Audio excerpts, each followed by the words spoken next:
You right there, ladies and gents, how is it going? I'm out on my Tuareg, my Aprilia Tuareg 660, aka Tuareg, and I've owned this bike for 3.5 years now, 12,500 miles almost, and I thought that meant that it was time to do a little bit of a long-term owner's thoughts or review type thing. It's not going to be a massively long one. I don't think there's really a need, because you can get short-term reviews, you can get all the specs and stuff like that off other videos, and I've also got my initial review of the bike, which I'll put a link up in the corner and stuff like that. So yeah, so do check that out if you're interested in a little bit more specs about the bike and what have you. But yes. Okay, right, so shall we crack on, shall we? What I'm going to do is I'm just going to go and find somewhere to park up, and we'll have a little look at this motorcycle.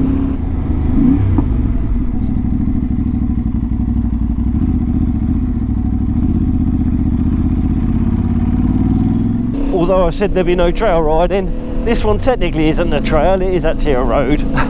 It's just taking us up to the location where I think it's fitting for me to do this thoughts review type thing of the long-term ownership, because it is kind of exactly where I did the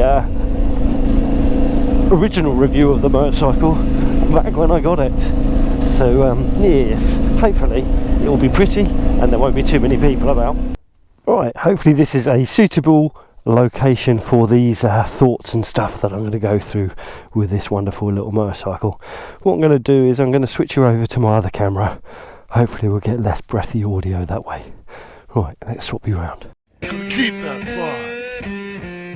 bike from side down. Right then, so we are parked up, and hopefully this is a pretty enough place for you, and fitting that it was the last place that I reviewed this bike previously.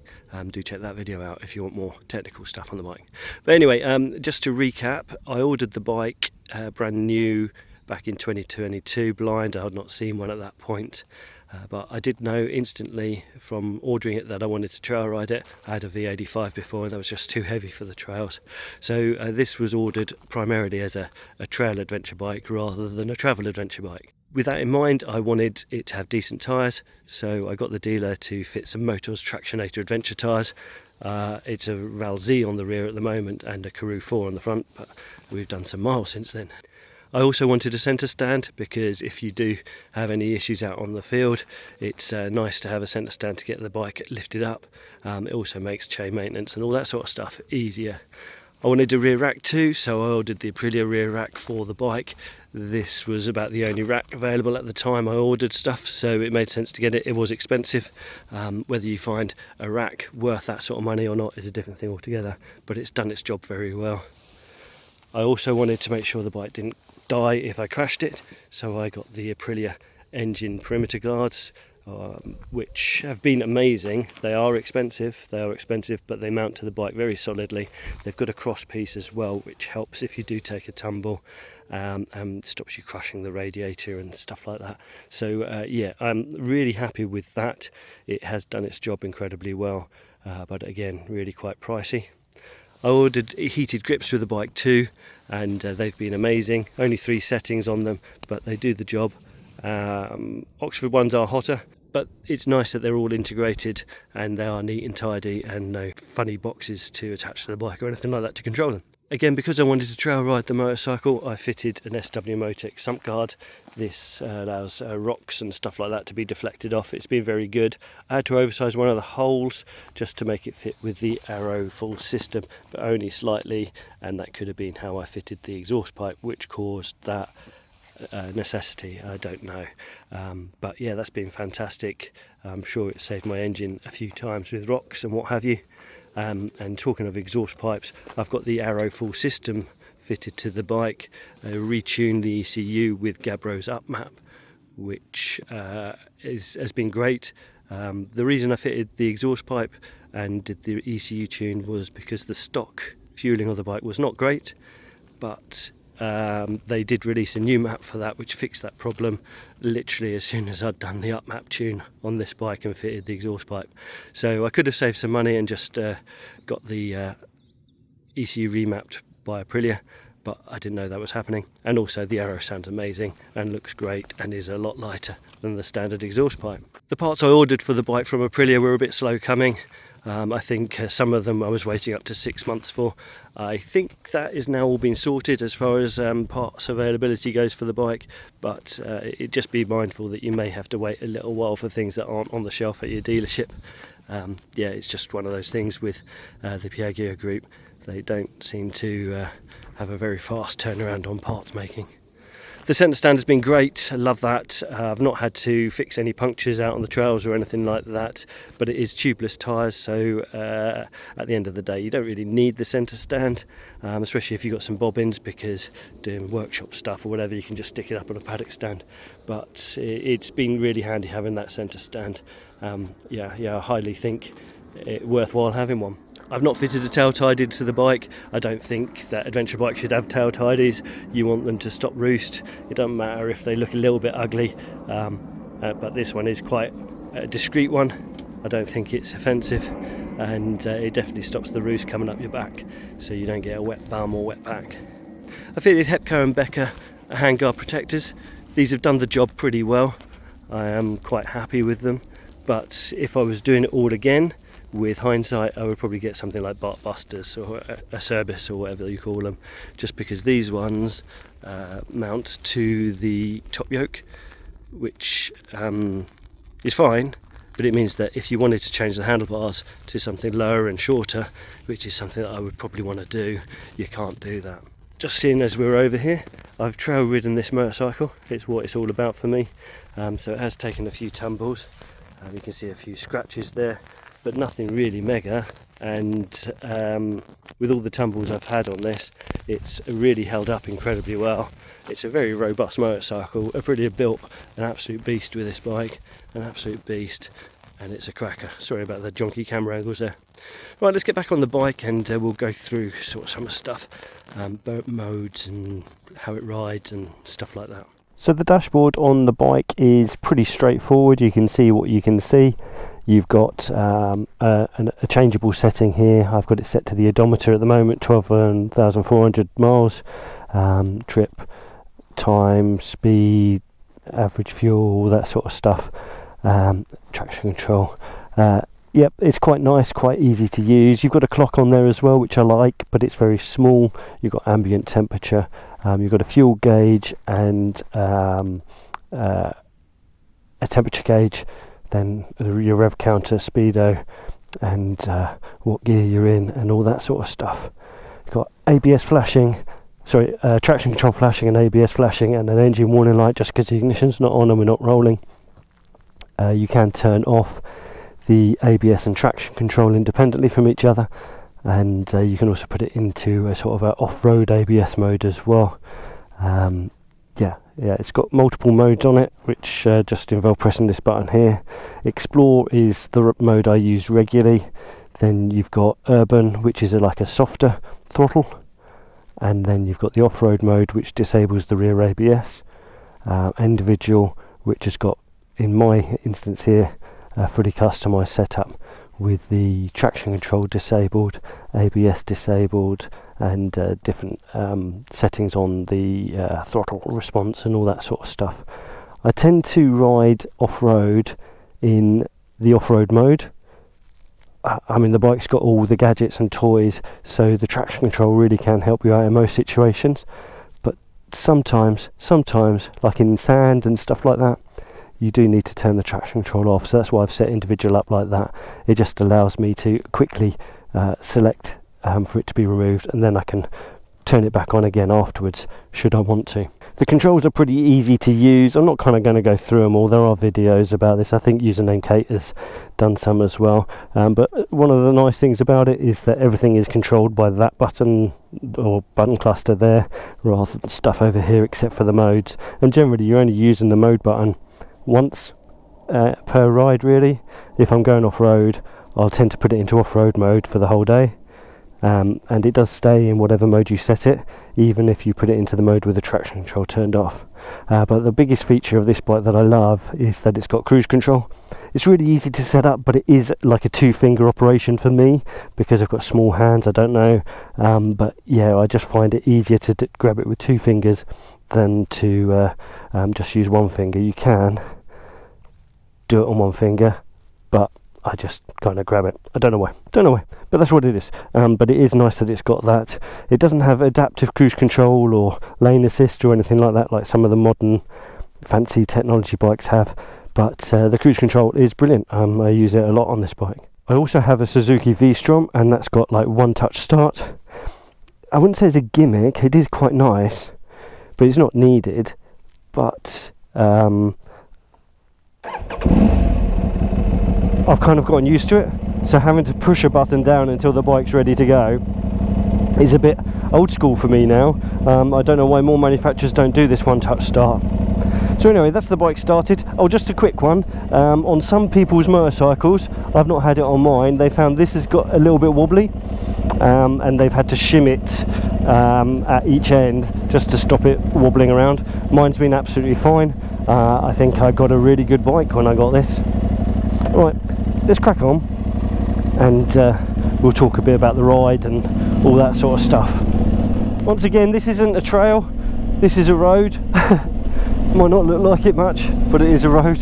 So for those of you watching this that don't know, I recently had a heart attack followed by quadruple bypass surgery, and although I am now fully allowed to ride motorcycles, and the doctors have not given me any restrictions on what sort of motorcycle riding I can do, I have given myself a self-imposed ban, which I may or may not stick with, I don't know, but it's a self-imposed ban on trail riding by myself.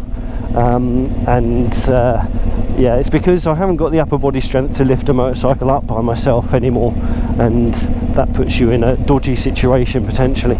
So that's why we're not getting any trail riding footage from this ride on this video.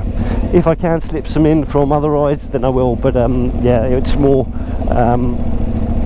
of a thoughts video, this.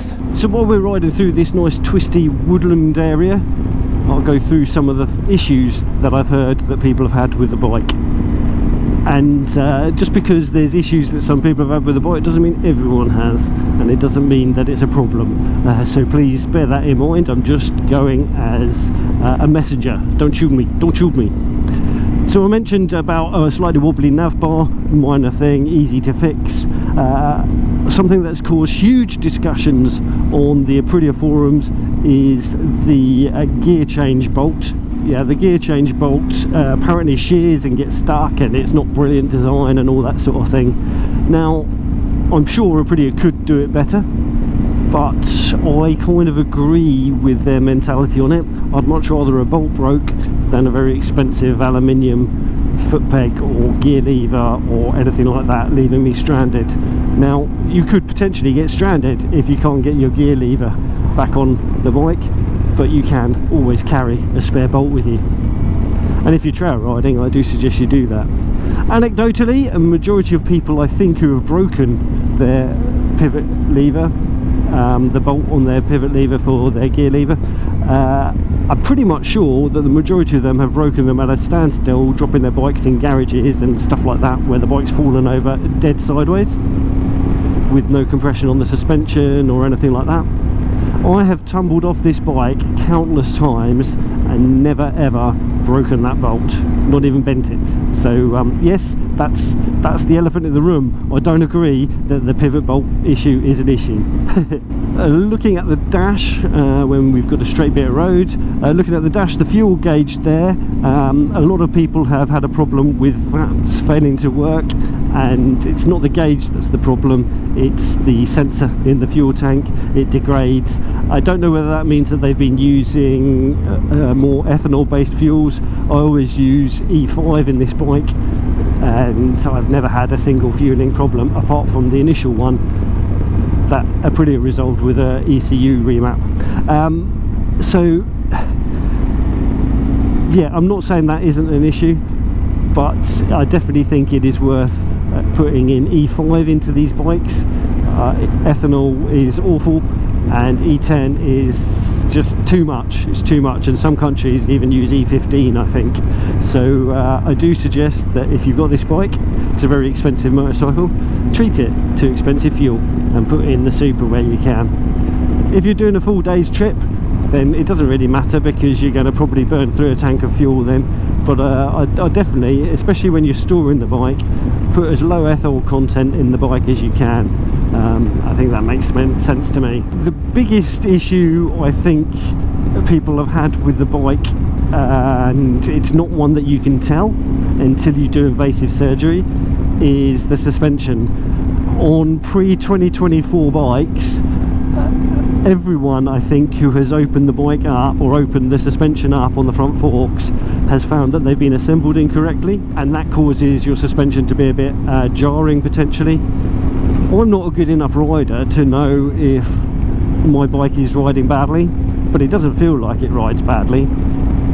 All the trail riding I've done feels great, so I don't really know if mine has or has not got that problem. It is one of the early bikes, it's one of the first bikes in the UK, this one, so there is the potential that it has that issue, but unless you open the forks up, you're never going to know.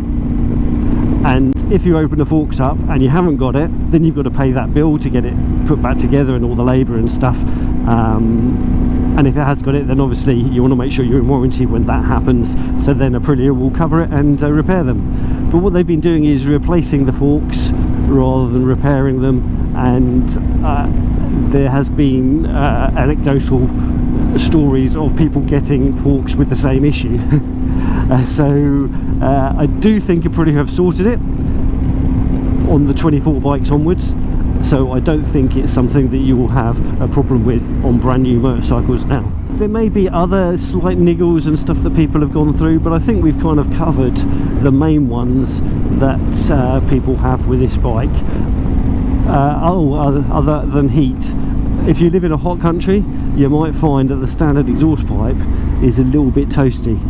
And I don't know how many new bikes you have or have bought over the years if you do live in one of these hot countries, but all motorcycles since Euro 5 are hot.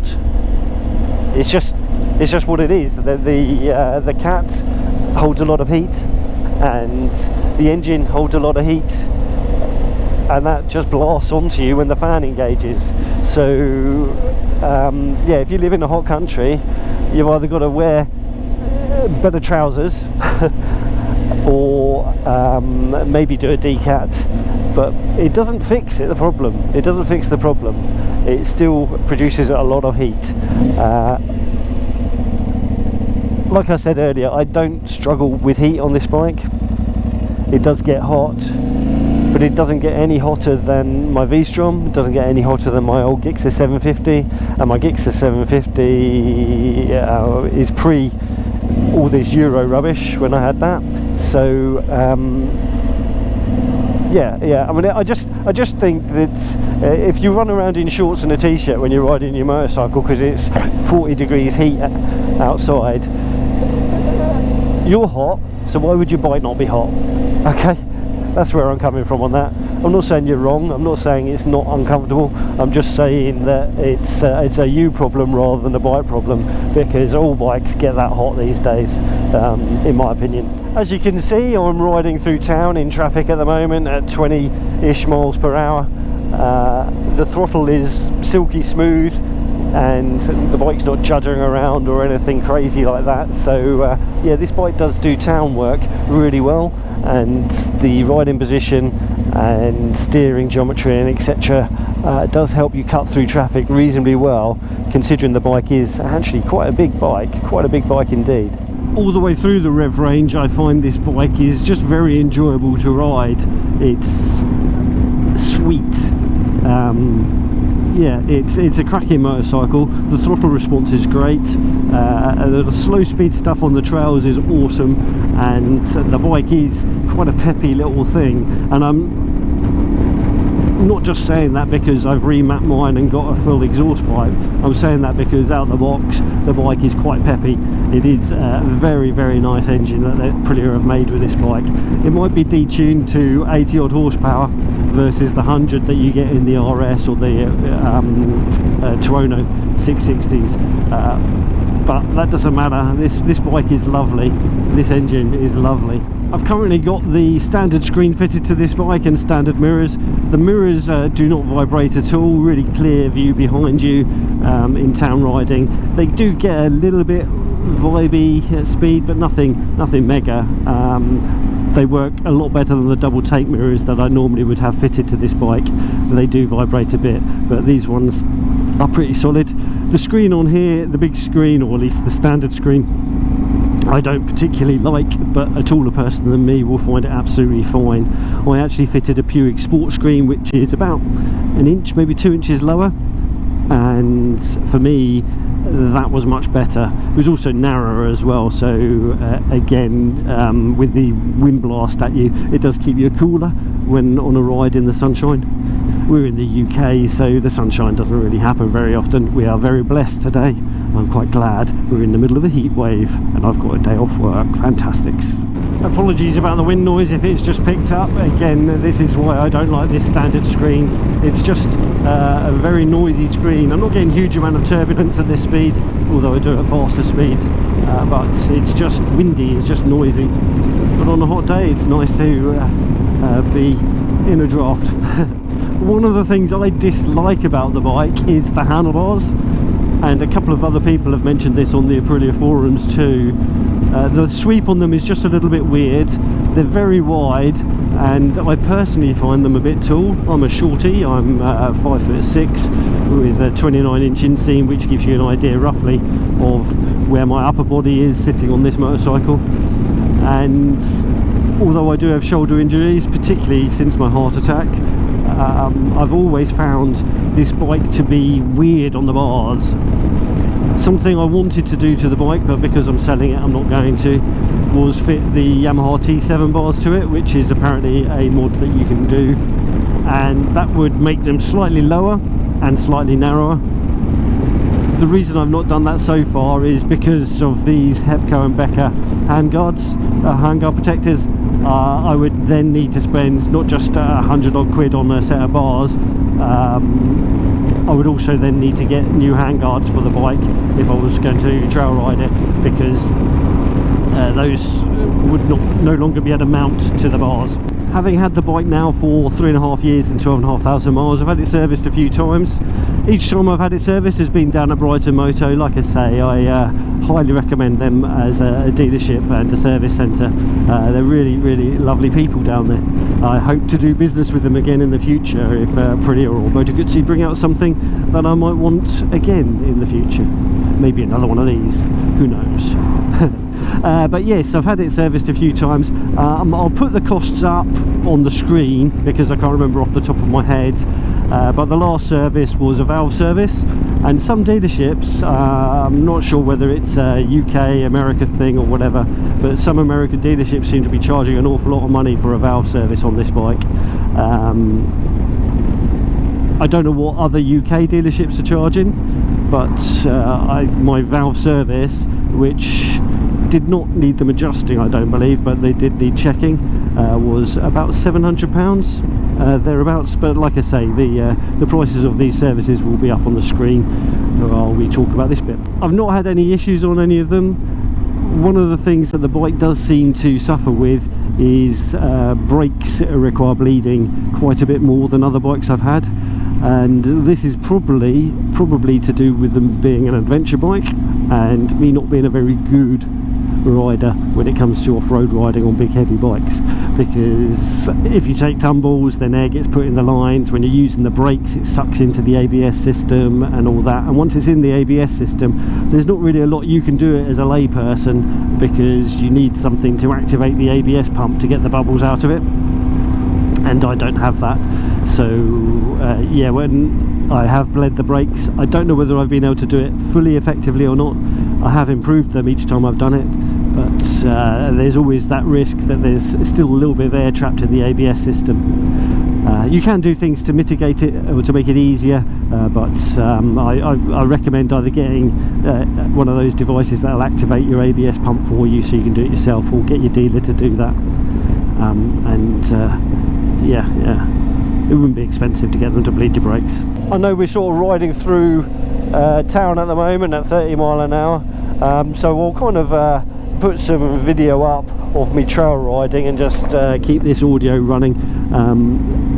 As you can see, I've had quite a few tumbles over the time, and every single time I've gone down I've been worried about me and the bike. I've come off unscathed 99% of the time, except for a couple of bruises or what have you, and the bike, except for once, I think has come away completely unscathed, or at least with only repairable damage that didn't involve replacing any parts.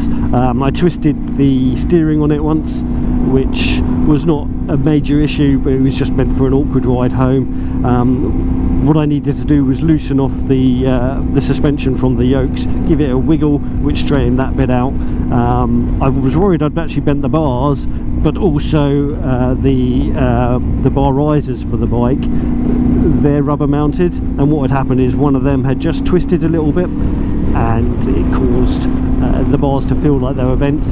Again, I loosened everything off, gave it a big old wiggle, and everything's back in place. So that one was a free fix, so I was quite happy with that. But the one time that actually anything happened to the bike was a topple on the left hand side, and you always worry on those topples on the left hand side that you're going to break the gear lever with all the torque about it. Again, that has never happened, but what did happen was this silver panel here, that got a bit of a scuffing. Yeah, that's it really. With many tumbles, this bike has just dusted them all off really, no problems at all. Out on the trails though, it does feel like a very much lighter motorcycle than it is when you're on it. The big wide bars very much help that, and you can really get quite carried away with the ride, thinking that possibly you are on an enduro bike. Sometimes you're not, and when you fall over, you will definitely realise you're not on an enduro bike, and you'll definitely get tired of picking the bike up. It might be a mid-weight adventure bike, but 204 kilograms wet is not light. It's not light at all. So if you're only doing a half day's trail riding, I'd go out with half a tank of petrol just to help you out there a little bit. Obviously if you're doing a full day's trail riding, you got to deal with it, don't you? But riding the trails on the bike is an absolute delight. I've never come away from a trail ride feeling like the bike wasn't any good. I've come away from several trail rides, not just on this, but even on my enduro bike when I had that, feeling like I was no good, but never blamed the bike for that. It was all on me. I do apologise for being on absolutely rubbish roads for this review.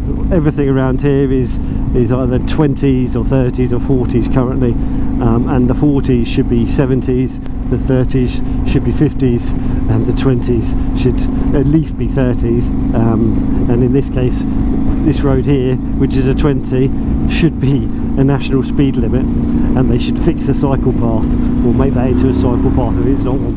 Even with knobbly tyres fitted, this bike is a delight to ride on the twisties in the dry. It does get a little squirrely with knobblies fitted above 90 mile an hour, but as long as your wheels are balanced and your suspension's set up right, you're fine up to then, and you can have a real good hoon even on 80/20 tyres.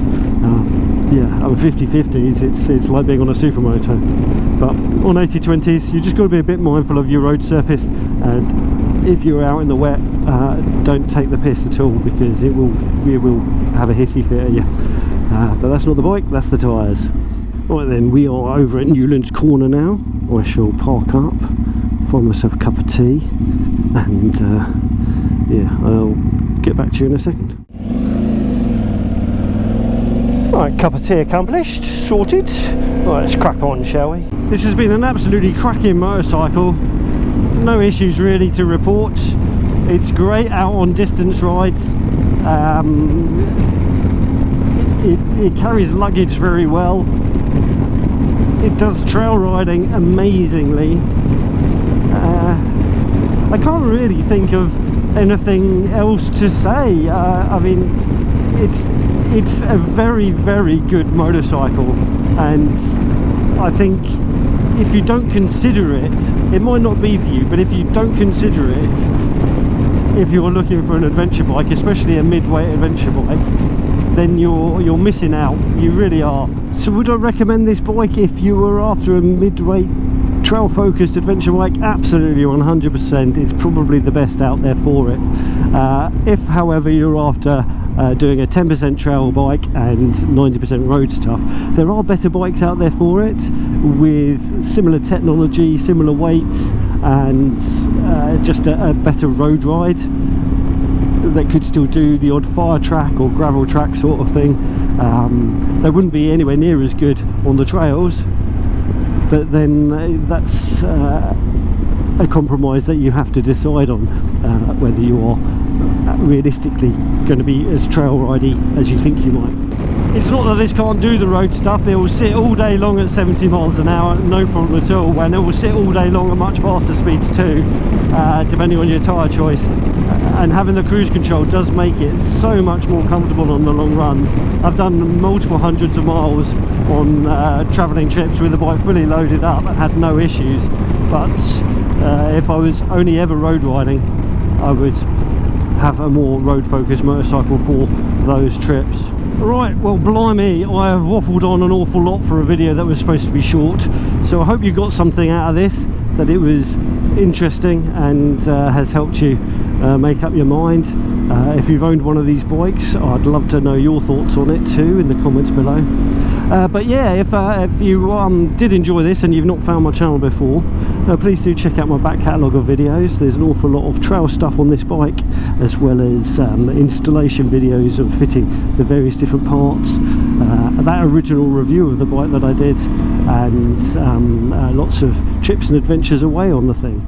Right, well we are in cycling heaven and every other road user's hell, so I guess we're going to have to run away from this video now. It is done, there is nothing left to do, and all we've got is frustration with the traffic. So yes, like I say, if you're new to the channel, do check the back catalogue, and please click that subscribe button. If you like the video, give it a big old thumbs up. If you like the Aprilia, either you have one or are thinking about getting one, give it a big old thumbs up. And if you didn't, you don't, or whatever, and you smell a capuchin wheel, you can always give it a little thumbs down. I do not mind at all. But please do drop down a comment, let me know why you love the bike, why you hate the bike, why you've got one, why you'd never buy one, whatever. All comments are good.